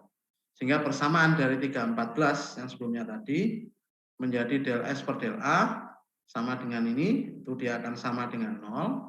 Dan del S per del B itu juga akan sama dengan 0 ya, untuk meminimalkan.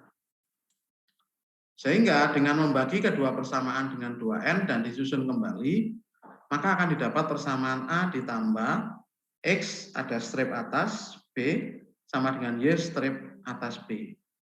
Apa masing-masing X strip atas dan Y strip atas itu? Itu adalah merupakan 1/N dikali sigma dari XI I sama dengan 1 sampai N. Dan Y strip atas itu adalah sigma dari YI mulai dari I sama dengan 1 sampai N dikali 1/N. Dan kalau kita lihat dari persamaan ini, sebenarnya ini adalah merupakan nilai rata-rata dari data X dan Y. Jadi kan misalnya data percobaan itu ada X dan Y. Nah, X strip itu adalah merupakan rata-rata dan Y strip itu adalah merupakan rata-rata. Kemudian di-fitkan di sini ya, X-nya ini.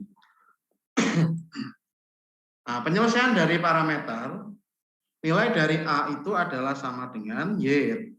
Rata-rata sigma XI kuadrat min X rata-rata kali sigma XI kali YI dibagi sigma XI kuadrat min N kali rata-rata dikuadratkan. Dan B-nya adalah sigma XI kali YI min N kali X rata-rata kali Y rata-rata dibagi sigma XI kuadrat min N rata-rata X dikuadratkan. Dan ekspresi ini rentan terhadap kesalahan di dalam pembulatan atau dua istilah di setiap pembilang serta di setiap penyebut bisa kira-kira sama. Jadi lebih baik menghitung parameter itu adalah dari B sama dengan sigma dari YI kali XI min X rata-rata dibagi sigma XI kali XI min X rata-rata. Dan A-nya adalah sama dengan Y rata-rata dikurangi X rata-rata kali B. Sehingga persamaan untuk A ini mendapatkan ini, B ini disederhanakan dengan menggunakan ini. Nah, di mana ekuivalen dengan persamaan 3.18 sehingga tidak terlalu dipengaruhi oleh pembulatan yang ada. Jadi yang persamaan ini untuk mendapatkan B sebenarnya sama. Karena kalau kita menghitung ini kan kita biasanya menggunakan tabel. Kalau tabel itu kadang perkalian kuadrat itu ada pembulatan di sana. Pembulatan itu bisa hilang. Nah, sehingga disederhanakan menjadi bentuk yang lebih simple, tidak terlalu banyak pembulatan sebagai B di sini. Sehingga biasanya kalau Anda melakukan regresi linier, itu kan untuk menentukan parameter A dan B, Anda langsung menggunakan persamaan ini. Ya. Nah, kita masih bicara tentang bentuk linier, bagaimana terkait dengan standar deviasi. Tinjau misalnya fit atau kita mencocokkan dengan least square untuk bentuk linier, fx sama dengan A1 F1x plus A2 F2x dan seterusnya sampai AM Fmx sama dengan sigma I sama dengan 1 sampai M AJ FJX. Di mana setiap FJX adalah merupakan fungsi X yang telah ditentukan sebelumnya yang disebut sebagai fungsi basis. Sehingga pengganti ke dalam persamaan 3.13 diperoleh S-nya adalah sigma I sama dengan 1 sampai N kali YI min sigma AJ FJ XI dari J1 sampai M dikuadratkan. Sehingga persamaan dari 314 del S per del AK itu sama dengan min 2 ya. Dikali ini itu dia adalah sama dengan 0. Di mana K-nya adalah 1, 2 sampai M. Nah, dengan menjatuhkan konstanta min 2 dan menukar urutan penjumlahan, maka akan diperoleh sigma J sama dengan 1 sampai M kali ini kali AJ sama dengan sigma I sama dengan 1 sampai N dari FK fungsi XI kali YI K-nya 1, 2 sampai M. Sehingga dalam notasi matriks persamaan tersebut adalah A besar kali A itu adalah sama dengan B. Di mana A KJ itu sama dengan sigma I sama dengan 1 sampai N dari FJXI kali FK XI dan BK sama dengan sigma I sama dengan 1 sampai N FK dari XI YI. Nah, sehingga persamaan 3.21A ini persamaan normal untuk fit dari metode least square dapat menjadi diselesaikan dengan salah satu metode yang dibahas pada bagian penyelesaian persamaan aljabar linier ya. Koefisien matriks itu dia adalah simetris yaitu AKJ sama dengan AJK. Tadi itu adalah bentuk dia adalah linier. Sekarang kalau misalnya fittingnya ini adalah bentuknya adalah polinomial. Bentuk linier yang umum digunakan itu adalah polinomial. Jika derajat polinomial adalah M-1, maka kita akan memiliki Fx sama dengan sigma J dari 1 sampai M AJX pangkat J-1. Fungsi dasarnya adalah Fjx sama dengan X pangkat J-1, J-nya 1 sampai M. Sehingga persamaan yang di untuk yang di aljabar linier itu AKJ sama dengan sigma I sama dengan 1 sampai M dari XIJ plus K-2 dan BK-nya adalah sigma I sama dengan 1 sampai N XIK-1 YI. Nah, sehingga A itu kalau dibuatkan dalam model matriks dia seperti ini dan B-nya itu dia adalah bentuknya seperti ini. Sehingga persamaan normal menjadi lebih jelek secara progresif dengan bertambahnya nilai n. Jadi ini hanya berlaku karena tambah jelek karena sebenarnya cocok untuk polinomial order rendah untuk fitting kurva. Dan untuk polinomial order tinggi ini tidak direkomendasikan karena cenderung mereproduksi noise. Jadi kalau ordernya makin tinggi, misalnya pangkat 3, 4, 5 ya, untuk fitting ini tidak terlalu direkomendasikan karena sudah bentuknya itu tidak beraturan ya polanya begitu. Mungkin kita masuk ke contoh soal gitu ya, supaya lebih mudah kita untuk memahami. Kalau tadi kan ketemu persamaan-persamaan terus, kemudian kapan persamaan-persamaan itu digunakan. Sebagai contoh misalnya lakukan pencocokan kurva garis lurus untuk data seperti data ya berikut dan hitung berapa standar deviasi, gitu ya. X-nya 0, Y-nya 2,9, X-nya 1, Y-nya 3,7, X-nya 2, Y-nya 4,1, X-nya 2,5, Y-nya 4,4, X-nya 3, Y-nya 5. Nah, tadi untuk menghitung atau menentukan parameter dari A dan B, dihitung dulu rata-rata ya. Untuk X, rata-rata untuk Y, ya tinggal dijumlah aja, dibagi 5, banyaknya data. Begitu juga untuk yang Y rata-rata, Y-nya dijumlah, semua dibagi dengan 5.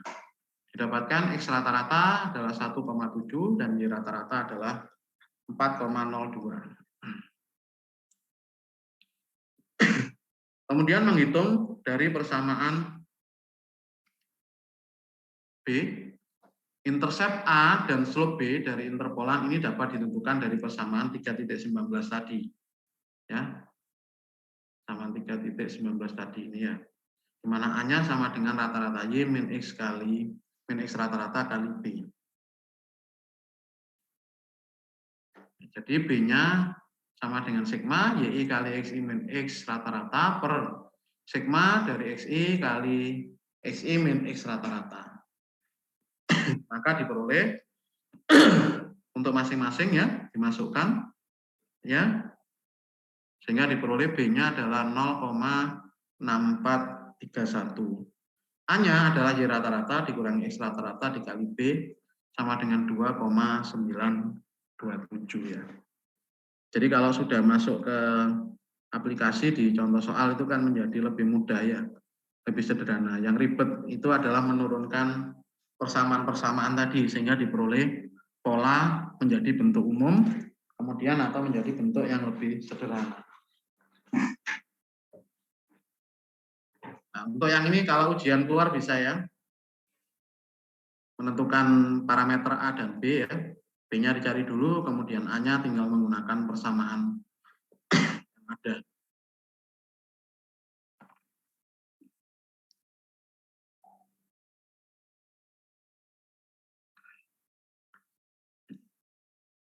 Oke, saya lanjut ya. Sehingga kalau tadi kita sudah mendapatkan parameter B-nya adalah 0,6431, A-nya adalah 2,927, maka persamaan regresi ini adalah Fx sama dengan 2,927 plus 0,6431X, di mana ditunjukkan di dalam gambar itu dari titik-titik yang ada, kalau dilakukan regresi linear, itu persamaannya adalah ini ya. Jadi semua titik-titik ini dia terikut ya di dalam persamaan ini. Jadi garis ini harus berada di dalam rentang titik-titik tersebut. Jadi ini adalah metode least square menggunakan regresi linear ya.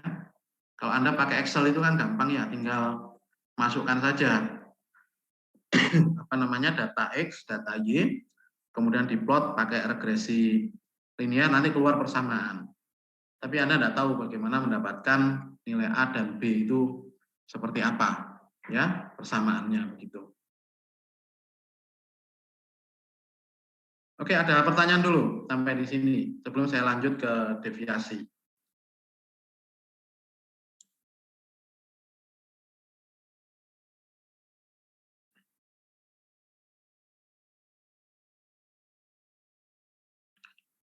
Untuk deviasinya nanti coba dihitung sendiri ya. berapa deviasi apa namanya untuk S-nya. Sorry, bukan S-nya, apa tau ya.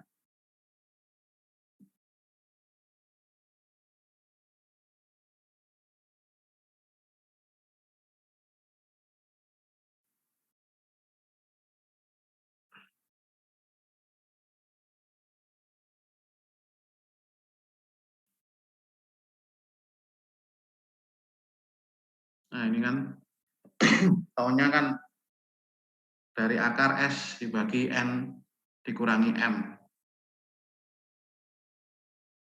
Nah, nanti saya berikan nanti penyelesaiannya untuk yang apa namanya S-nya bagaimana ya. Anda coba terlebih dahulu untuk mendapatkan deviasi ya.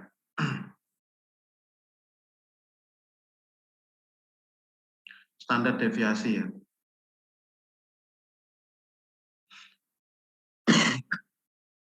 Nah, ini tadi ya kalau kita hitung untuk standar deviasi kan kita harus hitung residual dulu ya. Y-nya berapa yang dari apa namanya data itu ya, dari data ini ya. Y-nya berapa, kemudian fx-nya berapa untuk nilai dari masing-masing bagian x itu. Kalau menggunakan persamaan kan tadi sudah dapat persamaannya ya. Y sama dengan apa itu dan parameter tadi yang dari fungsi linear tadi itu dimasukkan di sini. Untuk masing-masing dari X itu Y-nya di sini berapa. Kemudian buat residual atau selisih, Y dikurangi Fx, ini dikurangi ini masing-masing bagian. Kemudian dihitung nilai sum square S-nya itu adalah sigma Y min Fxi kuadrat. Itu kalau dihitung nanti dapatnya ini 0,06936, sehingga standar deviasi dari persamaan 315 menjadi akar dari S adalah 0,06936 itu dibagi 5 dikurangi 2 gitu.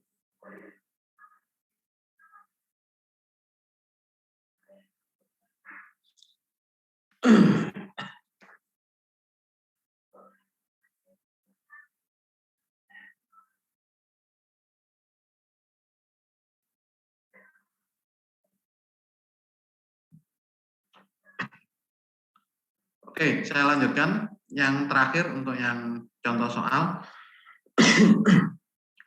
Jadi sebenarnya ini kita disuruh membandingkan dengan model yang ada ini. Kemudian yang satunya ini dengan menggunakan wedge untuk WI. Nah, ini belum saya ajarkan, nanti saya ajarkan hari Sabtu yang menggunakan wedge WI ini. Jadi ada dua cara penyelesaian untuk mendapatkan parameter. Satu dengan fit learn-nya ya dengan menggunakan metode tadi, karena kalau di learn-kan ini kan dia akan membentuk persamaan linear ya. Yang cara kedua itu menggunakan wedge dari WI. Jadi saya ajarkan teorinya dulu nanti, kemudian yang penyelesaian yang model kedua ini nanti saya berikan hari Sabtu gitu. Nah, sebagai contoh misalnya, tentukan parameter A dan B sehingga Fx sama dengan A kali E pangkat Bx ini sesuai dengan data di dalam list square berikut. X1,2 Y-nya 7,5, X2,8 Y-nya 16,1, X-nya 4,3, Y-nya 38,9, 5,467, 6,8 146,6, 7,9 266,2. Gunakan metode yang berbeda untuk fit learn YI dan dua fit learn YI dengan menggunakan wedge. Ya, saya akan bahas yang pertama saja untuk hari ini. Pertama, ini persamaan ini kita learn-kan ya. Jadi kalau persamaan Fx sama dengan AE pangkat Bx, kalau kita learn-kan, maka kita akan dapatkan model dia adalah linear. Sehingga untuk fit dengan kurva ini, ln dari A E pangkat Bx itu sama dengan ln A ditambah dengan Bx untuk data ini. Di mana Z itu adalah sama dengan ln Y. Untuk X sama dengan 1,2, maka ln dari Y-nya itu adalah 2,015. Ya. Jadi ini adalah sebagai Y-nya ya. Len A, E pangkat BX itu adalah sebagai Y-nya. Dan di sini dinotasikan sebagai Z. 1,2 maka len-nya adalah 2,015 dan seterusnya. Jadi tinggal dari data tadi dilonkan. Nah, kita sekarang adalah mendapatkan persamaan ini adalah linear. Sehingga kita lakukan namanya regresi linear. Di mana parameter yang harus ditemukan, A besar itu adalah merupakan ln A, dan B kecil itu juga harus kita temukan. Ya. Jadi B harus kita tentukan, ln A kecil ini sebagai A besar harus kita tentukan. Sehingga dengan menggunakan langkah-langkah, jadi ini kan mirip, Z ini adalah sebagai Y, pengganti dari ini ya. Jadi ini adalah sebagai Z, ln A kecil ini sebagai A besar, kemudian ini ada B kecil. Nah, sehingga kalau sudah mendapatkan A besar dan B kecil, ya, maka kita bisa melakukan pengganti untuk A kecil dan B kecil. Sehingga dari sini untuk rata-rata yang X adalah 1,2 dan seterusnya dijumlah dibagi dengan 6. Rata-rata dari Z semua di rata-rata dijumlah kemudian dibagi 6. B itu adalah, kalau tadi kan sigma YI. Sekarang YI-nya ini kan bentuknya adalah sebagai ln Y-nya, yaitu ZI. Kali XI min rata-rata X per sigma XI kali XI min X. Ketemunya adalah 16,671 per 31,153. 0,5366. Dan A besarnya adalah rata-rata dari Z dikurangi rata-rata X kali B. Ketemunya adalah 1,3323. Nah, kemudian bagaimana mendapatkan A kecil dan B kecil? Nah, sehingga dari persamaan tadi, A-nya tadi, A kecil itu kan, ya, A besar kan sama dengan ln A, maka A kecil itu sama dengan E pangkat A besar. A besarnya adalah 1,3323. Sehingga A sama dengan E pangkat A besar sama dengan 3,790. Dan fungsi itu dia akan menjadi, jadi tadi kan dia pangkat, persamanya pangkat B. B-nya kan tetap tidak dirubah tadi ya, dengan apapun. Sehingga B-nya ya tetap B itu, 0,5366. Sehingga persamaan fx itu menjadi sama dengan 3,790 kali E pangkat 0,5366. Kalau dibuat plot ya antara fx dan x ya, kemudian ini adalah titik-titik yang ada, kalau dibuat plot maka dia akan memiliki bentuk seperti ini. Ya. Kemudian bagaimana menentukan variabel deviasi? Sama dengan menggunakan residual di sini y min fx. Tadi kan kita sudah dapat persamaan untuk fx-nya, tinggal masukkan aja untuk setiap nilai yang ada. Itu ya. Maka akan didapat fx masing-masing berapa, kemudian y min fx sama dengan berapa, lakukan di sini untuk perhitungan S, kemudian masukkan di sini untuk yang deviasi. Ya, ketemunya 2,1.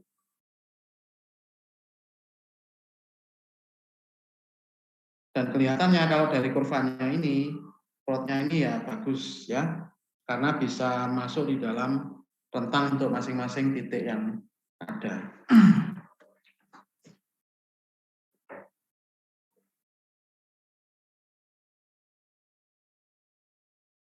Mungkin itu yang bisa kita bahas pada hari ini. Nanti saya akan upload juga yang ada penyelesaiannya, karena yang saya upload itu yang contoh soal yang belum ada penyelesaiannya.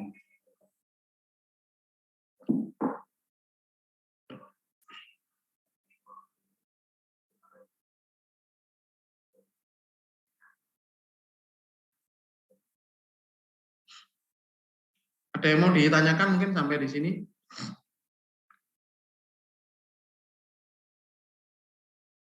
Yang cara penyelesaian kedua nanti saya bahas setelah saya membahas yang teori untuk yang cara penyelesaian kedua dulu.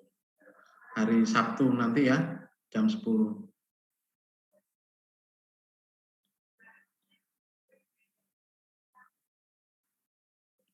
Ada pertanyaan mungkin?